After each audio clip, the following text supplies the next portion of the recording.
es uno de los capítulos más oscuros de la historia. 70 después de Cristo. 4 legiones romanas rodean Jerusalén. Al mando del general Tito, destruyen la ciudad y su templo. Más de 1 millón de personas perecen. Una historia de oportunidades perdidas y advertencias olvidadas. Un presagio. La caída de Jerusalén.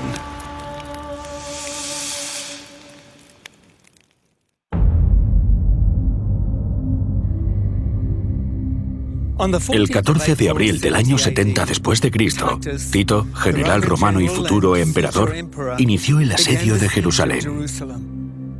La ciudad sagrada fue rodeada por el ejército romano.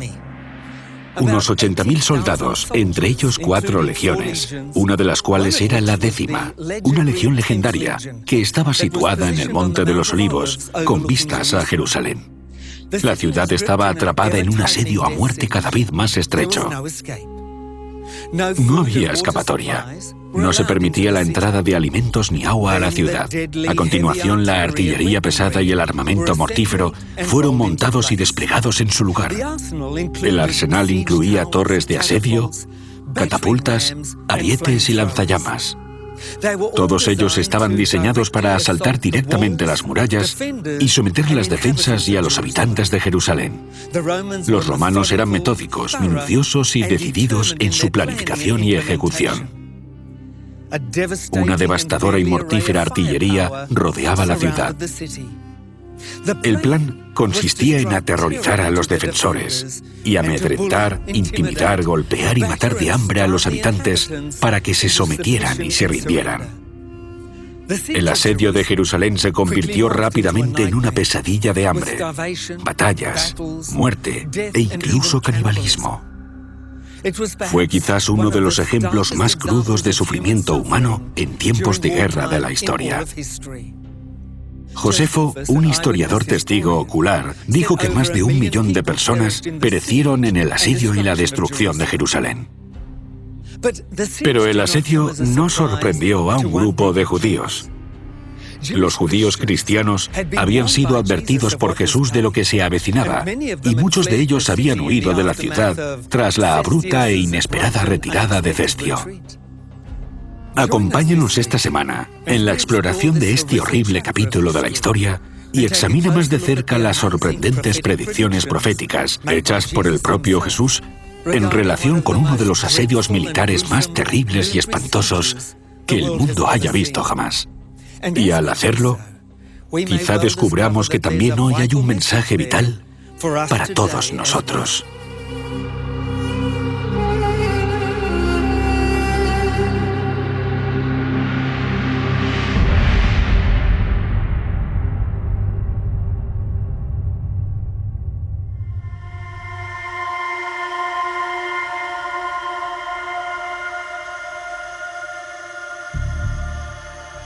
En una noche sin luna de la primavera del año 70 después de Cristo, un pequeño grupo de judíos se acercó sigilosamente a las murallas de Jerusalén. Saliendo a toda prisa por una puerta secreta, se precipitaron a los campos en busca desesperada de comida y agua. Si hubieran podido, habrían escapado por completo de la ciudad, pero había un único obstáculo impenetrable que se interponía entre ellos y la libertad: la presencia circundante del ejército romano. Lo mejor que podían hacer estos fugitivos era recolectar plantas silvestres que crecían cerca de las murallas de la ciudad. Se morían de hambre. Las cosas se habían puesto tan mal dentro de la ciudad sitiada que la gente se estaba comiendo sus cinturones y sandalias de cuero. Decidiendo que cualquier cosa era mejor que el cuero de los zapatos, estas valientes almas se agruparon para encontrar la comida que pudieran forrajear fuera de la ciudad. Pero al hacerlo, corrían un tremendo riesgo. Uno que a menudo no valía la pena. En esta noche en particular, el desafortunado grupo fue descubierto por un centinela romano con ojos de halcón. Fueron apresados, torturados y colgados en cruces que fueron levantadas frente a las murallas de la ciudad. De hecho, todo judío capturado durante el asedio de Jerusalén era crucificado. Había tantas cruces cubriendo el área inmediata, fuera de los muros de la ciudad, que parecía un vasto cementerio de muerte y destrucción. Cuando Tito sitió Jerusalén en la primavera del año 70 después de Cristo, la ciudad no estaba totalmente preparada para el ataque. Los judíos ya habían derrotado a los ejércitos romanos del general Cestio y a la 12ª legión solo 6 meses antes, y no esperaban otro ataque tan pronto. De hecho, los judíos habían derrotado a los romanos tan contundentemente a finales del 69 después de Cristo que casi habían puesto de rodillas a las orgullosas legiones. Habían regresado a Jerusalén triunfantes y cargados con el botín de la victoria. Sin embargo, los romanos estaban decididos a subyugar este problemático rincón de su imperio. Los judíos eran conocidos por su obstinación y persistente resistencia al dominio romano, una combinación de factores que Roma se negaba a aceptar. Donde Cestio había fracasado, Tito estaba decidido a triunfar. En abril del año 70 después de Cristo, solo 3 días antes de la Pascua, el ejército romano convergió sobre Jerusalén con un nuevo general al mando. Más de 1 millón de judíos se habían reunido dentro de las murallas de la ciudad santa para celebrar la Pascua, lo que los convertía en blanco fácil de la destrucción que se avecinaba. En aquella época, Jerusalén estaba parcialmente preparada para casi cualquier tipo de agresión militar. Esto se debía en gran parte al hecho de que durante las guerras judeo-romanas entre los años 66 y 70 después de Cristo, la ciudad había atravesado un periodo de intensos disturbios. Las guerras judeo-romanas fueron una serie de levantamientos contra el Imperio Romano que comenzaron en el año 66 después de Cristo. El germen de la revuelta fue la respuesta a las crecientes tensiones religiosas y a los elevados impuestos que provocaron represalias contra los ciudadanos romanos. En represalia, el gobernador romano de Judea saqueó el templo de Jerusalén y lanzó redadas para arrestar a las principales figuras políticas y religiosas de la comunidad judía. Esto provocó una rebelión a gran escala, lo que provocó que los funcionarios romanos abandonaran Jerusalén a manos de los rebeldes. El emperador Nerón pidió a Vespasiano, un general romano, que aplastara la rebelión con el apoyo de su hijo Tito. Así pues, cuando llegó la Pascua del año 70 después de Cristo, la ciudad estaba en manos de varias facciones rebeldes de celotes. El efímero gobierno provisional instaurado por los romanos se había derrumbado y todo el mundo desconfiaba. Inicialmente Jerusalén tenía provisiones suficientes para aguantar un asedio, pero tras su decisiva victoria sobre Cestio, los líderes rebeldes judíos habían bajado la guardia.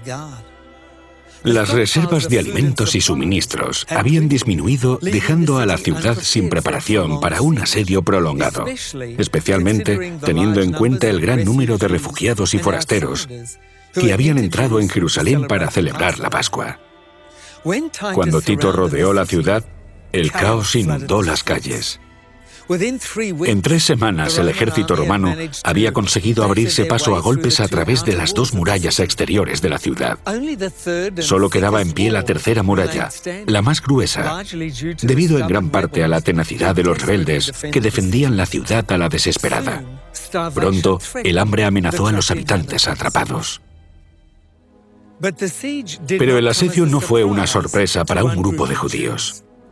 Los judíos cristianos habían sido advertidos por Jesús de lo que se avecinaba, y muchos de ellos habían huido de la ciudad tras la retirada de Cestio. Recordaron cómo desde la cima del Monte de los Olivos, Jesús contempló la pacífica ciudad de Jerusalén y sintió que se le oprimía el corazón de espanto. Nada en la escena de entonces indicaba peligro, pero Jesús miró hacia el futuro y pudo ver las nubes de tormenta que se cernían a lo lejos. Con el corazón destrozado, gritó: «¿Cómo quisiera que hoy supieras lo que te puede traer paz? Pero eso ahora está oculto a tus ojos. Te sobrevendrán días en que tus enemigos levantarán un muro y te rodearán, y te encerrarán por todos lados. Te derribarán a ti y a tus hijos dentro de tus murallas. No dejarán ni una piedra sobre otra, porque no reconociste el tiempo en que Dios vino a salvarte. Cuando Jesús pronunció estas palabras, que se encuentran en Lucas 19, 42 al 44, la ciudad de Jerusalén era la viva imagen de la paz y la prosperidad. Las enormes almenas y palacios de la capital parecían burlarse de la idea misma de la destrucción. Sin embargo, Jesús miró hacia el futuro y a través de las páginas de la historia trazó con aterradora precisión los horrores que caerían sobre la ciudad en tan solo 40 cortos años. Jerusalén sería puesta de rodillas, la ciudad arrasada y el templo destruido. Cuando Jesús se acercó a la ciudad, la Biblia nos dice que lloró sobre ella. Era un extraño contraste con la alegría y el júbilo que le rodeaban. A su alrededor, los gritos de júbilo de los adoradores abarrotaban las concurridas calles, las ramas de palma ondeaban y la gente lo proclamaba rey. Pero en el corazón de Jesús pesaba la suerte de su amado pueblo. En pocos días, Jesús sabía que iba a ser crucificado. Pero lo que más le preocupaba era la devastación total de la ciudad que amaba y del pueblo que llamaba suyo. De pie en el mismo lugar que más tarde ocuparían Tito y la 10ª Legión, Jesús casi podía oír las pisadas del ejército romano, preparándose para la guerra. Su ojo profético contempló a los miles de condenados de Jerusalén y oyó las voces de madres y niños que lloraban por comida, demacrados y golpeados por los horrores de la inanición. 2 días antes de la Pascua, Jesús había abandonado por última vez el recinto del templo. El templo parecía indestructible. Herodes el Grande había invertido grandes cantidades de dinero y mano de obra romana en su construcción. Las piedras de mármol habían sido cortadas con precisión y enviadas a Judea desde Roma. Los discípulos se las señalaron a Jesús y exclamaron: «Maestro, mira, qué piedras más impresionantes, qué edificios». La única respuesta de Jesús fue: ¿ves todos estos grandes edificios? De ellos no quedará una piedra sobre otra, pues serán derribados. Fue una declaración sorprendente y decepcionante que dejó a los discípulos rascándose la cabeza confundidos. ¿Quién se atrevería a derribar el templo? ¿Y por qué? En primer lugar, estaba bajo la protección de Dios. Y en segundo lugar, los propios romanos que habían invertido en él seguramente no querrían verlo destruido. Pero Jesús no había terminado. Se lanzó a una detallada descripción profética de la destrucción de Jerusalén, que también era una descripción profética del estado del mundo inmediatamente antes de su segunda venida. La descripción se encuentra en Mateo 24 y es una respuesta a la pregunta de los discípulos. Dinos, ¿cuándo sucederá todo eso? ¿Qué señal marcará tu regreso y el fin del mundo? La sola idea de la destrucción de Jerusalén y del templo era tan chocante y angustiosa para los discípulos que automáticamente supusieron que estos acontecimientos solo podían estar relacionados con el fin del mundo. Jesús no corrigió sus suposiciones. En su lugar, trazó un mapa de ambos acontecimientos en un único panorama profético. Mateo 24 comienza con una advertencia contra los falsos cristos y también contra los falsos profetas, antes de pasar a una descripción detallada de guerras, hambrunas, pandemias y diversos desastres naturales. Es una descripción del mundo en el que vivimos hoy. Jesús respondió: «Mirad que nadie os engañe, porque muchos vendrán en mi nombre diciendo, yo soy el Cristo, y engañarán a muchos. Y habréis de oír de guerras y rumores de guerras. Cuidado, no os alarméis, porque es necesario que todo esto suceda. Pero todavía no es el fin, porque se levantará nación contra nación y reino contra reino, y en diferentes lugares habrá hambre y terremotos. Pero todo esto es solo el comienzo de dolores. Durante el último siglo, han surgido con mayor frecuencia falsos líderes religiosos. Los falsos profetas han descarriado a miles de personas e incluso ahora proliferan por todo el mundo religioso. Otro cumplimiento de las palabras de Jesús en el último siglo ha sido el aumento de la frecuencia e intensidad de las guerras, hambrunas y desastres naturales. Las peores guerras que el mundo ha visto han tenido lugar durante el siglo XX. El hambre en el mundo ha aumentado debido al fuerte crecimiento de la población y a los diversos conflictos. Las catástrofes naturales también son más frecuentes. En Australia, solo en la última década, hemos sido testigos de algunos de los peores incendios e inundaciones que el país haya sufrido jamás.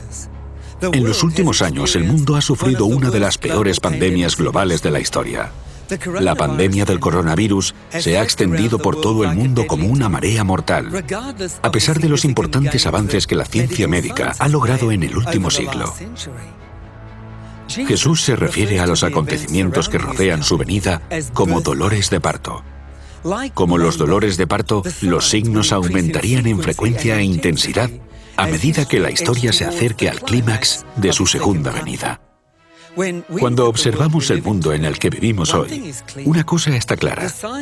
Los signos que Jesús estableció para nosotros señalando la proximidad de su venida se están cumpliendo ante nuestros propios ojos.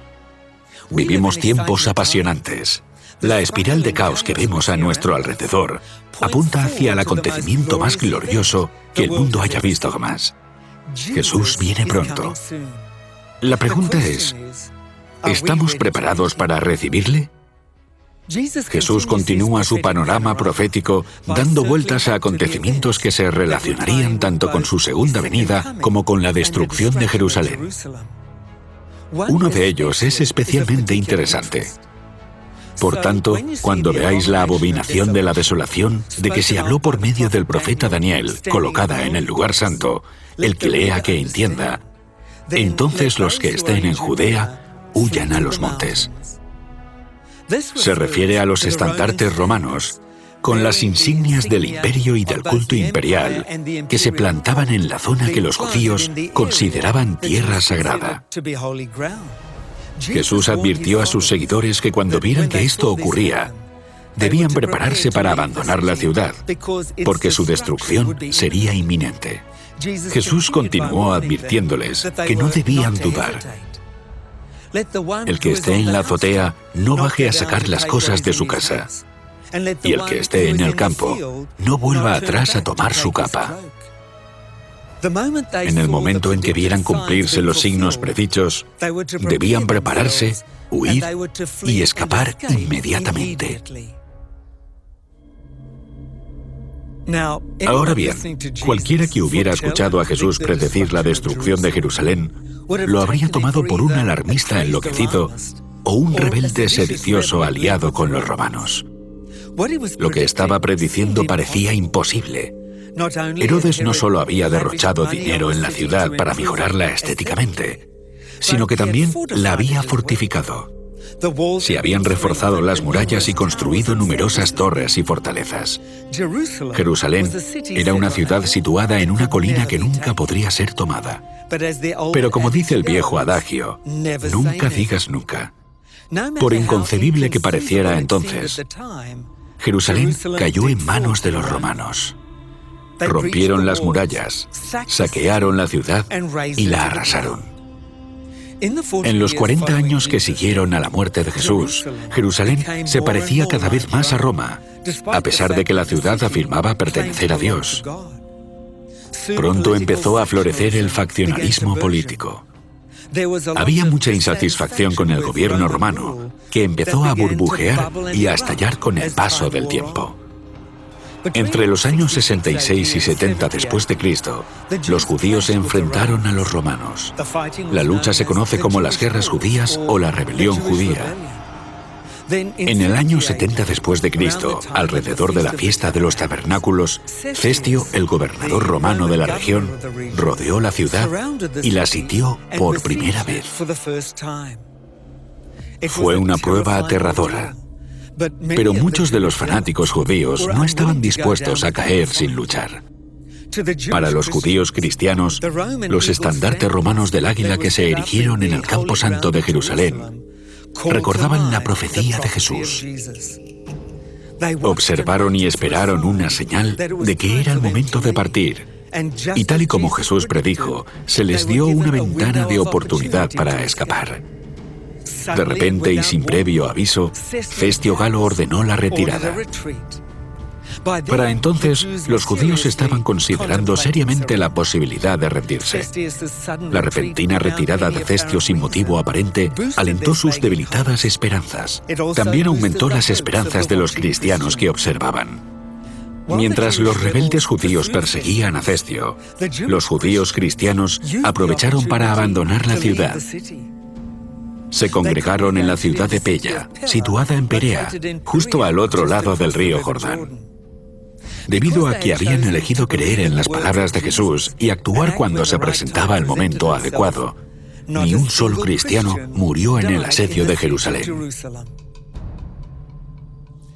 Tito reanudó el asedio que Cestio había abandonado unos 5 meses después, y esta vez no hubo segundas oportunidades.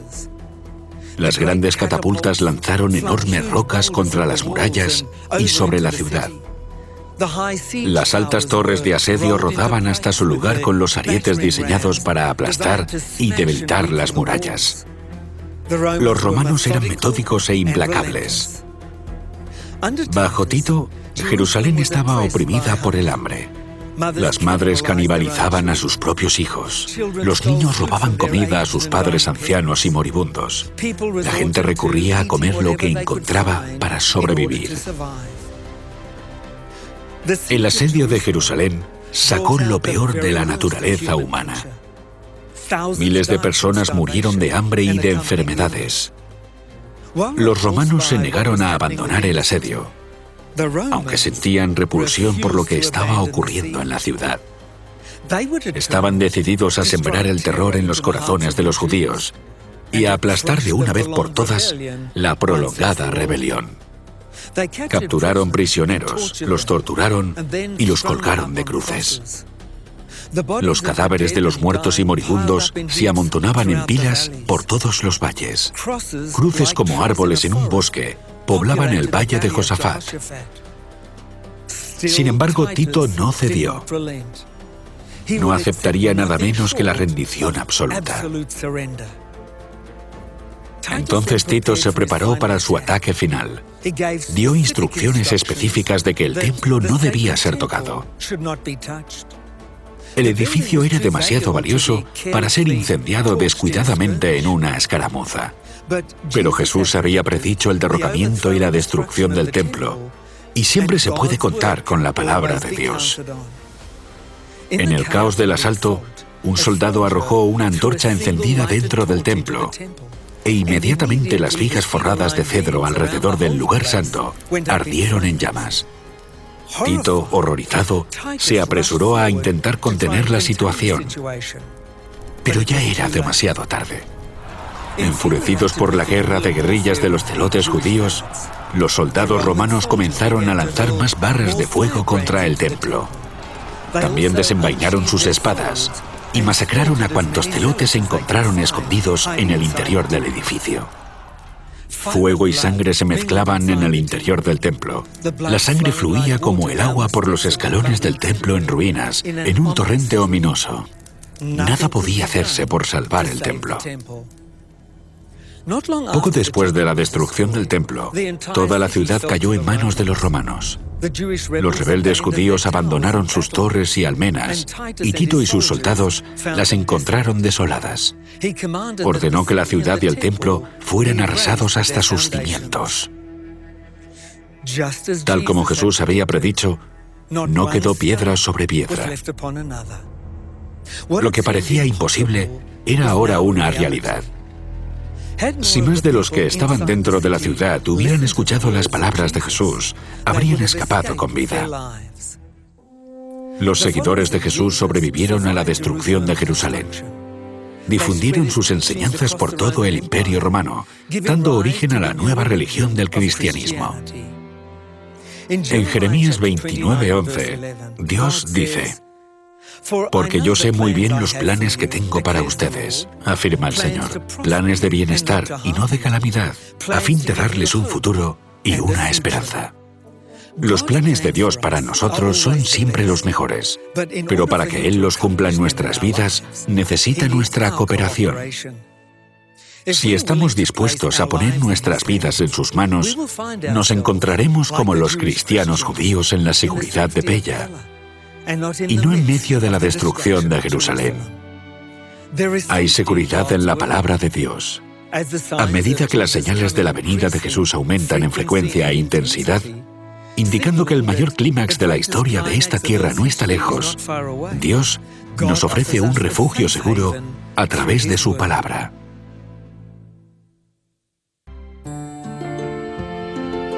Querido Padre Celestial, te damos gracias por tu palabra, la Biblia, que es como un faro que nos conduce y guía hacia la seguridad en este mundo oscuro. Te damos gracias porque hay seguridad en tu palabra. A medida que los signos de la venida de Jesús aumentan en frecuencia e intensidad, señalando que el mayor clímax de la historia de esta tierra no está lejos, te damos gracias porque podemos encontrar un refugio seguro a través de tu palabra. En el nombre de Jesús oramos. Amén.